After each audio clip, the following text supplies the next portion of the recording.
bigenda bite kugira ngo utunge plaque yo mu kindi gihugu urugero ntunze plaque y'inkongomani cyangwa se inyakenya, Tanzania, Uganda, Mozambique cyangwa se ntunze plaque wenda yo mu kindi gihugu nka South Africa n'andi nyitunze mu Rwanda. Bisaba iki? Ishuri Skills Driving and Language School tugufasha kwiga neza Icyongereza, Igishinwa, Ikidage, Igifaransa, Ikinyarwanda. Ubuzi neza kubyandika ndetse unazi neza kubivuga, especially kuvuga cyane ibyo twigisha, cyo twita ngo ni public speaking. Dufite ama debate ndetse topic zitandukanye za buri munsi zagufasha kuganira no kuvuga neza Icyongereza mu ruhame n'amasoni n'igipfunwe wari ufite bigashira. Usabwa iki?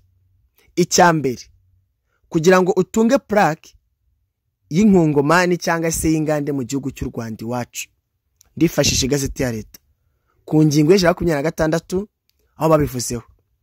Igihe cyose ugiye kwandikisha icyaziga mu gihe cy'imisoro bwa mbere, witwaza icyemezo cyo wakoze imodoka cyangwa wayicuruje cyemeza ko icyazi ugiye kwandikisha mu gihe cy'imisoro bwa mbere ari gishyashya.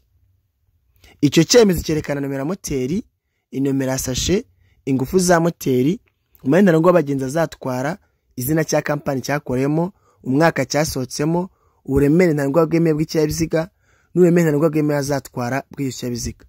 Nicyo twita ngo n'ubwoko bw'icyabiziga.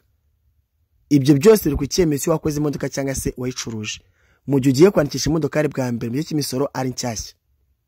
Iyo ugiye kwandikisha imodoka mu gihe cy'imisoro yarandikishijwe, icyo twita ngo ni imitation, bigomba kumenyeshwa imisoro itarenze iminsi 8, ariko icyo gihe bwo witwaza inyandiko yatanzwe bwa mbere ikiyaziga cyandikishwa mu gihe cy'imisoro. Ndizera ko no kumvikana.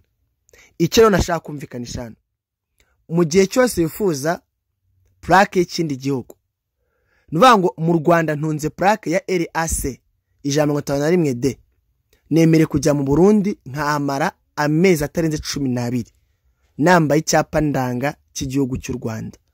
Nyuma y'amezi 12 nzambara plaque y'u Burundi, ubwo nzaba narahisemo gukorera mu Burundi.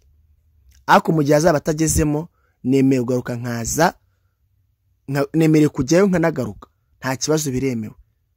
Mani magambo, amafaranga asabwa kugira ngo utunge plaque y'ikindi gihugu, aya mafaranga agenwa na RURA. Niba ushaka plaque tuvuge ya Kongo, ukaba uri mu Rwanda ariko uvuye muri Kongo, wemere gutunga iyo plaque nk'ingomani mu Rwanda umwaka wose. Iyo umwaka urangiye utetswe kwambara plaque y'igihugu cy'u Rwanda, cyangwa se iyo plaque ukagisorera amafaranga agenwa na RURA. Nakoze ubushakashatsi ntabwo amafaranga ageze nyabona, naho nabashiye guhamagara ntabwo twahuje n'inyaminya nzababwira. Icyo nashaka kumvikanisha hano cyangwa se ku bantu bambaje cyane, nashaka kumvisha se gutunga plaque y'ikindi gihugu birashoboka mu Rwanda.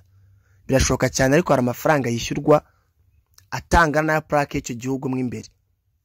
Noneho mu gihe wahisemo kwambara plaque y'icyo gihugu cyawe uri mu kindi, ayo mafaranga bazagucuza yatanga ni vango ni nka extra.